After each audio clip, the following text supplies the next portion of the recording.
Tools in biotechnology देख रहे थे। कल हमने वेक्टर्स के बारे में पढ़ा था, है ना। वेक्टर क्या होता है? वेक्टर एज अ कैरियर की तरह काम करता है।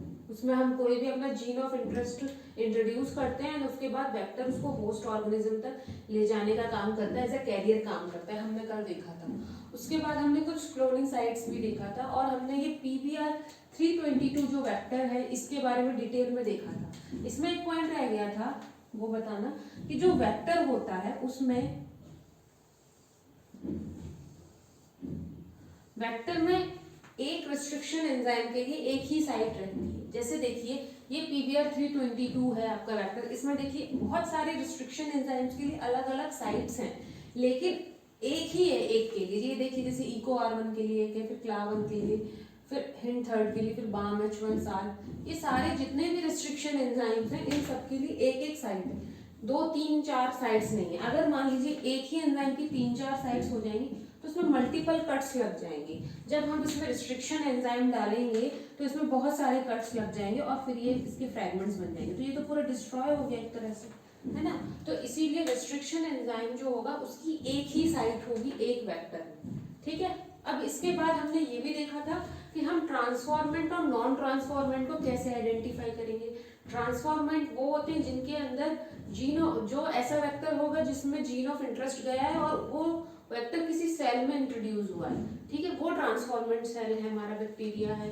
और जिसमें नहीं है वैसा वेक्टर तो वो क्या है? Non transformant. तो हमने एंटीबायोटिक रेजिस्टेंस का जो हमने यहाँ पे टेट्रासाइक्लिन वाले में हमने इंट्रोड्यूस कराया था अपना जीन ऑफ इंटरेस्ट, और फिर हमने देखा था कि जो टेट्रासाइक्लिन का प्लेटिंग में जब हम ऐसा कल्चर प्लेट ले जिसमें टेट्रासाइक्लिन है उसमें हम ग्रो कराते हैं तो हमारा बैक्टीरिया क्या है? ग्रो नहीं कर पाएगा, वो डेड कर जाएगा, क्योंकि उसमें टेट्रासाइक्लिन रेजिस्टेंस जीन में कोई दूसरा जीन ऑफ इंटरेस्ट इंट्रोड्यूस हो गया था, ठीक है। तो हमने देखा था कि ये इसको सिलेक्टेबल मार्कर जो है ये एम्पिसिलिन रेजिस्टेंस और टेट्रासाइक्लिन रेजिस्टेंस ये कैसे काम करते हैं।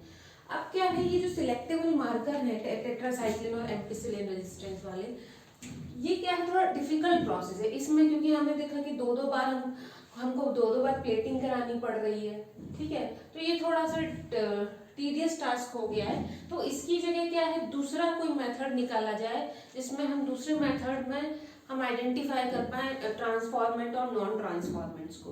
तो उसके लिए क्या किया गया है, एक इसमें देखा गया है ability to produce colour in the presence of chromogenic substrate, ठीक है।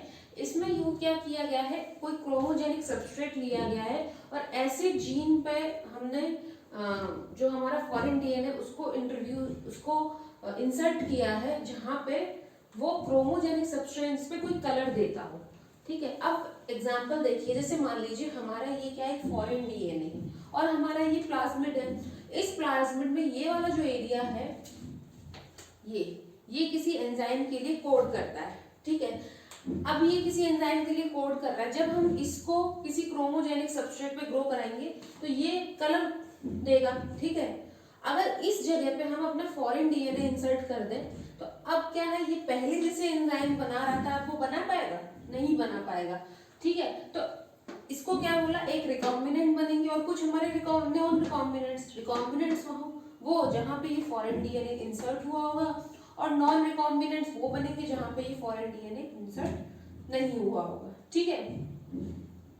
तो foreign gene inserted in the coding sequence of enzyme, ठीक है। जहां जिस कोडिंग सीक्वेंस से जिस सीक्वेंस से एंजाइम कोड हो रहा है उस वाली जगह पे हम क्या फॉरेन जीन को इंसर्ट करेंगे, ठीक है। अब जैसे देखिए ये हमने एक पेट्री प्लेट तैयार की है, इसमें हमने अपना क्रोमोजेनिक सबस्ट्रेट डाला है, ठीक। तो अभी हमने देखा था insertional inactivation by antibiotic resistance gene वाला हमने देख लिया था, ठीक है। इसके बाद हमारा एक और तरीका होता है सिलेक्टेबल मार्कर, एक और है सिलेक्टेबल मार्कर की तरह यूज किया जा सकता है, वो क्या है, insertional inactivation of beta galactosidase, ठीक है। ये क्या है, एक एंजाइम है।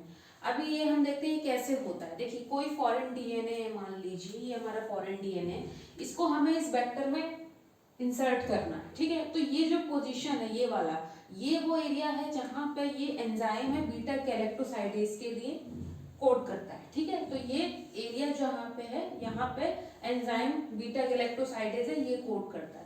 अब इस जगह पे हमने अपना फॉरेन डीएनए इंसर्ट कर दिया, तो ये बन गया एक, तो कुछ तो हमारे रिकॉम्बिनेंट्स बनेंगे और कुछ क्या बनेंगे, नॉन रिकॉम्बिनेंट्स। ठीक है, अब हम क्या करेंगे, एक क्रोमोजेनिक सबस्ट्रेट यूज करेंगे। हम क्या करेंगे, एक पेट्री प्लेट तैयार करेंगे, उस पेट्री प्लेट में हम क्या डालेंगे, क्रोमोजेनिक सबस्ट्रेट। वो कौन सा है हमारा, एक्स गैल 5 ब्रोमो 4 क्लोरो बीटा डी गैलेक्टोपाइरेनोसाइड। ठीक है, एक्स गैल 5 ब्रोमो 4 क्लोरो बीटा डी गैलेक्टोपाइरेनोसाइड, ये हमारा क्या है, ये हमारा क्रोमोजेनिक सबस्ट्रेट है। ठीक है, ये हमने इस पेट्री प्लेट में मीडियम में डाल देंगे। ठीक, अब हम बैक्टीरिया को ग्रो करेंगे, तो जो भी हमारे रिकॉम्बिनेंट्स हैं उनमें क्या है, अब ये जीन एक्टिवेट नहीं है। जो बीटा गैलेक्टोसाइडिस पहले बनता था अब वो नहीं बन पाएगा, क्यों, क्योंकि वहां पे हमारा फॉरेन डीएनए आ चुका है। ठीक है, तो जितने भी हमारे ट्रांसफॉर्मेंट्स होंगे वहां पे एंजाइम क्या हो जाएगा, इनएक्टिवेट। ठीक है, एंजाइम क्या हो जाएगा, इनएक्टिवेट हो जाएगा एंजाइम हमारा। उसकी वजह से क्या होगा, व्हाइट कलर की कॉलोनीज आएंगी, उसको हम क्या बोलेंगे, ट्रांसफॉर्मेंट्स। ठीक है, इसमें क्या बनेगा हमारा, रिकॉम्बिनेंट। क्या बनेगा, रिकॉम्बिनेशन हो चुका है, ये रिकॉम्बिनेंट डीएनए है। दूसरी कॉलोनीज कैसी बनेंगी, कुछ ब्लू कलर की कॉलोनीज भी आएंगी, उनमें क्या है, वो जो फॉरेन डीएनए है वो एंटर नहीं किया है, उस वजह से बीटा गैलेक्टोसाइडेज वाला जो एंजाइम है वो इनएक्टिवेट नहीं हुआ है। ठीक है, उसकी वजह से एंजाइम नॉट इनएक्टिवेट। ठीक है, तो यहाँ पे हमारी कैसी कॉलोनीज बनेंगी, नॉन रिकॉम्बिनेंट्स। ठीक है, ये नॉन रिकॉम्बिनेंट्स बनेंगी और नॉन ट्रांसफॉर्मेंट भी इनको बोलेंगे। ठीक है, तो दो तरह से हमने इंसर्शनल इनएक्टिवेशन पढ़ा। ठीक है, सिलेक्टेबल मार्कर के लिए एक तो था हमारा एंटीबायोटिक रेजिस्टेंस जीन वाला, और दूसरा हमारा ये है बीटा गैलेक्टोसाइडेज एंजाइम के लिए। ठीक है, जिसमें जो भी ट्रांसफॉर्मेंट्स होंगे वो व्हाइट कलर कॉलोनीज बनाएंगे और जो नॉन ट्रांसफॉर्मेंट्स होंगे वो ब्लू कलर की कॉलोनीज बनाएंगे। क्यों, क्योंकि जो हमारा फॉरेन डीएनए है वो किस साइट पे इंसर्ट किया जा रहा है, ऐसी साइट है जो एंजाइम बीटा गैलेक्टोसाइडेज के लिए कोड करती है। तो जब बीटा गैलेक्टोसाइडेज इनएक्टिवेट हो जाएगा, किसकी वजह से हो जाएगा, फॉरेन डीएनए की इंसर्शन की वजह से वो क्या हो जाएगा, इनएक्टिवेट हो जाएगा, तो फिर वो हमारी व्हाइट कॉलोनीज देगा। ठीक है, इस क्रोमोजेनिक सबस्ट्रेट में हम इसको जब ग्रो कराएंगे, और जो एक्टिवेट होगा वो कैसी कॉलोनीज देगा, वो ब्लू कलर की कॉलोनीज देगा, क्योंकि अभी भी बीटा गैलेक्टोसाइडेज जो एंजाइम है वो एक्टिवेट है। तो एक्टिवेट है तो ये जो एक्स गैल 5 ब्रोमो 4 क्लोरो बीटा डी गैलेक्टोपाइरेनोसाइड है, इसमें वो ब्लू कलर की कॉलोनीज बना देगा। ठीक है,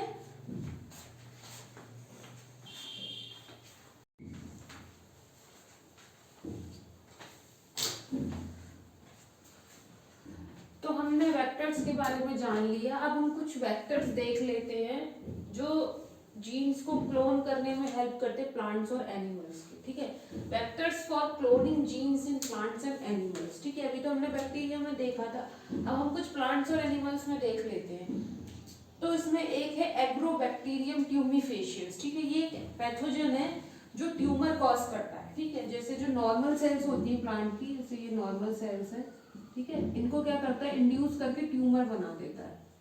ठीक है, ट्यूमर क्या होता है, ऐसा मास होता है सेल का जिसमें ओवर ग्रोथ हो जाती है। ठीक है, तो डिलीवर पीस ऑफ डीएनए, जो नॉर्मल सेल्स होती हैं उनमें एक डीएनए का पीस डिलीवर करता है, जिसको हम क्या बोलते हैं, टीडीएनए।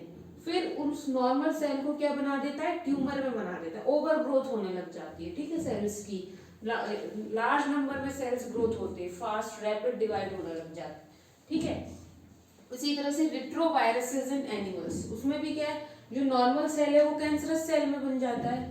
ठीक है, रिट्रोवायरस एनिमल्स में नॉर्मल सेल्स को क्या बना देता है, कैंसर की सेल्स बना देता है, उसमें भी ओवर ग्रोथ होती है कैंसर सेल में। ठीक है, अब क्या है, ये जो ये एग्रोबैक्टीरियम ट्यूमीफेशियंस है, इसमें क्या है, एक टीआई प्लाज्मिड है। ठीक है, टीआई का मतलब ये ट्यूमर इंड्यूसिंग प्लाज्मिड। इसको क्या कर दिया गया, इसको मॉडिफाई कर दिया गया है क्लोनिंग वेक्टर में। ठीक है, जो ये टीआई प्लाज्मिड है, ये जो ट्यूमर बनाता था वो वाला जो रीजन था उसको वहां से हटा दिया गया है, और उसको अब क्या यूज किया जाता है, उसको एज अ वेक्टर यूज किया जा रहा है। ठीक है, पहले वो प्लाज्मिड क्या करता था, ट्यूमर बनाता था, अब उसको ट्यूमर का जो जीन है उसको वहां से डिलीट कर दिया गया है, और अब उसमें जो भी हमें अपना रिक्वायर्ड कैरेक्टर ट्रांसफर कराना है प्लांट में, वो उसका जीन हम उसमें इंसर्ट कर देते हैं। तो अब ये टीआई प्लाज्मिड जो है अब वो नो मोर पैथोजेनिक है, मतलब अब उससे ट्यूमर नहीं बनेगा, उसको डिसआर्म्ड कर दिया गया एक तरह से, उसको डिसआर्म भी बोलते हैं। अब वो पैथोजेनिक नहीं है, अब वो क्या कर रहा है, as a cloning vector use किया जाता है, deliver genes into plants. Plants में जो भी हमें अपने जीन्स को डिलीवर करना है उसके लिए यूज किया जा सकता है, इवन एनिमल्स में भी उसको यूज किया जाता है, ठीक है।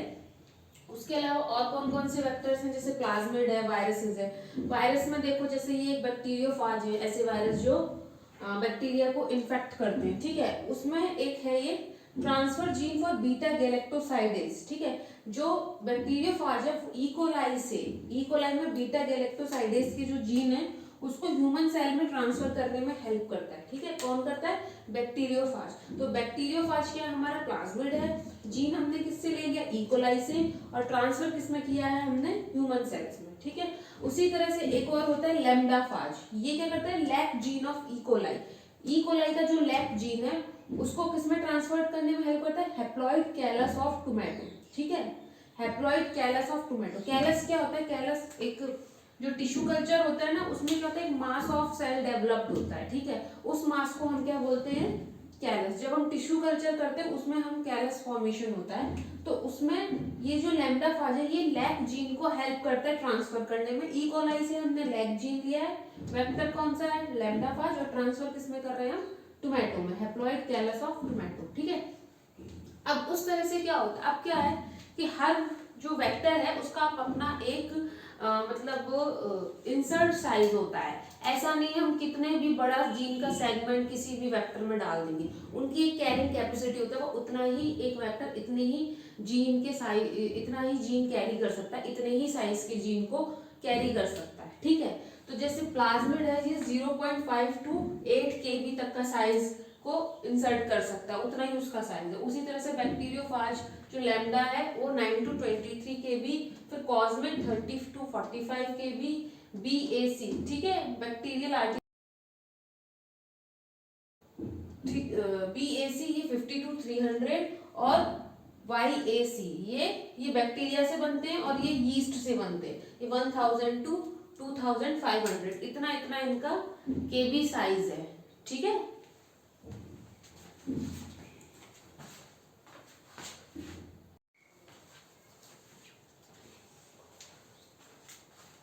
तो हम टूल्स इन बायोटेक्नोलॉजी देख रहे थे, हमने रेस्ट्रिक्शन एंजाइम्स के बारे में पढ़ लिया, हमने वेक्टर के बारे में पढ़ लिया। हमारा जो तीसरा टूल है वो है पैसेंजर डीएनए, ठीक है। पैसेंजर डीएनए क्या होता है, DNA which is transferred from one organism into another by combining with vector DNA, ठीक है। वो जो डीएनए जो हमें ट्रांसफर करना है, जिसको हमें वेक्टर डीएनए में पहले इंसर्ट करना होगा एंड देन उसको हम किसी दूसरे ऑर्गेनिज्म में ट्रांसफर कर रहे हैं, जैसे ये हमारा फॉरेन डीएनए है, या इसको हम जीन ऑफ इंटरेस्ट भी बोलते हैं, इसको हम वेक्टर में डालेंगे, रिकॉम्बिनेंट बनेगा एंड देन इसको हम ऑर्गेनिज्म में ट्रांसफर करेंगे। अब ये भी 3 टाइप्स का होता है, ठीक है। एक होता है कॉम्प्लीमेंट्री डीएनए, एक होता है सिंथेटिक डीएनए, और एक होता है रैंडम डीएनए। कॉम्प्लीमेंट्री डीएनए को हम cDNA भी बोलते हैं, ठीक है। ये किस पे बनता है, ये mRNA की हेल्प से बनता है, synthesised on mRNA template. mRNA को एज ए टेम्पलेट यूज करते हैं और फिर हम इस डीएनए को बनाते हैं। इसमें कौन सा एंजाइम यूज होता है, रिवर्स ट्रांसक्रिप्टेज एंजाइम का यूज करते हैं, और कुछ न्यूक्लियोटाइड्स का यूज करते हैं। अब देखिए ये बनता कैसे, ये मान लीजिए ये डीएनए है यूकैरियोटिक, ठीक है, यूकैरियोटिक सेल का है ना, डीएनए ऑफ यूकैरियोटिक सेल, ठीक है। उससे हमने क्या बनाया, आरएनए बनाया, ठीक है। उसमें क्या होगा, इंट्रॉन्स भी होंगे और एक्सॉन्स भी होंगे, तो इंट्रॉन्स हमने हटा दिए, ठीक है। जो यूकैरियोटिक सेल में जो एमआरएनए बनता है उसमें क्या होते हैं, दोनों चीज होती है, कुछ पोर्शंस में एक्सॉन्स भी होते हैं, कुछ पोर्शंस में इंट्रॉन्स भी होते हैं। तो जब वो मैच्योर एमआरएनए बनता है तो उसमें क्या होते हैं, हमारे इंट्रॉन्स हट जाते हैं और एक्सॉन्स आपस में जुड़ जाते हैं, ठीक है। तो ये हमारा एक एमआरएनए तैयार हो गया है, ठीक है। अब इसमें हम क्या डालेंगे, रिवर्स ट्रांसक्रिप्टेज एंजाइम डालेंगे। तो जब हम रिवर्स ट्रांसक्रिप्टेज एंजाइम डालेंगे तो ये 5 प्राइम टू 3 प्राइम डायरेक्शन में जो उस मीडियम में न्यूक्लियोटाइड्स है वो जुड़ते चले जाएंगे सारे, ठीक है। इसके कॉम्प्लीमेंट्री आते जाएंगे, तो ये 5 प्राइम टू 3 प्राइम डायरेक्शन, तो ये 5 प्राइम टू 3 प्राइम डायरेक्शन में ये बनता चला जाएगा। और फिर ये जो एमआरएनए है ये रिवर्स ट्रांसक्रिप्टेज द्वारा डाइजेस्ट कर लिया जाएगा, ठीक है। अब इस पे हम क्या डालेंगे, डीएनए पॉलीमरेज। डीएनए पॉलीमरेज से क्या होगा, दूसरा स्ट्रैंड फिर तैयार हो जाएगा। तो इस तरह से हमारा क्या हो जाता है, सी डीएनए तैयार होता है। ठीक है, इस तरह से सी डीएनए हमारा बनेगा। इसमें हम रिवर्स ट्रांसक्रिप्टेज का हेल्प यूज कर रहे हैं एंजाइम का, और टेम्पलेट क्या है हमारा, एमआरएनए है।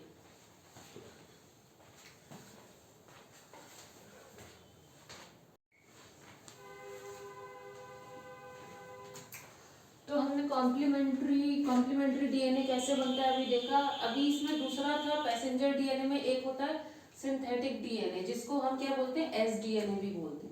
ये किसकी हेल्प से बनता है, ये बनता है डीएनए पॉलीमरेज की हेल्प से किसी डीएनए की टेम्पलेट में। ठीक है, टेम्पलेट स्ट्रैंड होता है, जैसे ये एक स्ट्रैंड है, इसके अकॉर्डिंग यहाँ पे अपोजिट बेस पेयर्स लगते जाते हैं, एडेनिन के साथ आपका थायमिन और गुआनिन साइटोसिन, उस तरह से एक टेम्पलेट स्ट्रैंड होता है, कॉम्प्लीमेंट्री स्ट्रैंड होता है। ठीक है, उसके बाद कॉरेनबर्ग 1961 में इन्होंने फर्स्ट सिंथेटिक डीएनए बनाया था। ठीक है, कैसे बनाया, इन्होंने डीऑक्सीराइबोन्यूक्लियोटाइड्स ट्राइफॉस्फेट्स का इस्तेमाल किया, डीएनटीपीस, फिर डीएनए पॉलीमरेज, मेटल आयन, और सेगमेंट किसका लिया था, वायरल डीएनए का। इन सबको यूज करके इन्होंने क्या बनाया था, एक फर्स्ट सिंथेटिक डीएनए बनाया था। ठीक है, उसके बाद खुराना 1968 में इन्होंने पहला आर्टिफिशियल जीन बनाया था विदाउट ए टेम्पलेट, बिना टेम्पलेट यूज किए। इन्होंने तो टेम्पलेट ले लिया, इन्होंने विदाउट टेम्पलेट यूज किए क्या बनाया था, आर्टिफिशियल जीन या डीएनए बनाया था। ठीक है, किसका बनाया था इन्होंने, जीन इन्होंने बनाया था coding for yeast alanine tRNA. ठीक है, उन्होंने वो जीन बनाया था जो क्या कोड करता था, यीस्ट एलेनिन टीआरएनए को कोड करता था। ठीक है, उसमें कितने बेस पेयर थे, 77 बेस पेयर, लेकिन ये लिविंग सिस्टम्स में फंक्शनल नहीं हो पाया। ठीक है, अगर इस वाले जीन को किसी लिविंग ऑर्गेनिज्म में डाला और फिर देखा कि ये कोड कर रहा है क्या, तो ये कोड नहीं कर पा रहा था। ठीक है, इसके बाद इन्होंने 1979 में functional tyrosine tRNA gene of E coli, ठीक है, ये बनाया था। ठीक है ना, इन्होंने क्या बनाया, टायरोसिन टीआरएनए जीन बनाया था जो कि फंक्शनल था। इसमें कितने बेस पेयर थे, 207 न्यूक्लियोटाइड बेस पेयर। ठीक है, तो ये हमारा सिंथेटिक डीएनए था। इसके बाद होता है एक और रैंडम डीएनए। रैंडम डीएनए क्या होता है, जो हमारा क्रोमोसोम होता है उसको उसमें हम क्या डाल देते हैं, रेस्ट्रिक्शन एंजाइम। तो जब रेस्ट्रिक्शन एंजाइम डालेंगे उसमें तो कट लगेंगे, तो वो जो फ्रेगमेंट्स आते हैं उनको हम क्या बोलते हैं, रैंडम डीएनए। ठीक है, तो अब हमारा ये पैसेंजर डीएनए वाला टॉपिक भी खत्म हो गया। अब हमने टूल्स पढ़ लिए हैं, हमने रेस्ट्रिक्शन एंजाइम्स के बारे में पढ़ लिया, हमने वेक्टर्स के बारे में पढ़ लिया, और हमने पैसेंजर डीएनए के बारे में पढ़ लिया। अब नेक्स्ट जो टॉपिक होगा उसमें हम देखेंगे कि रिकॉम्बिनेंट डीएनए कैसे बनाया जाता है एक्चुअल में। ठीक है।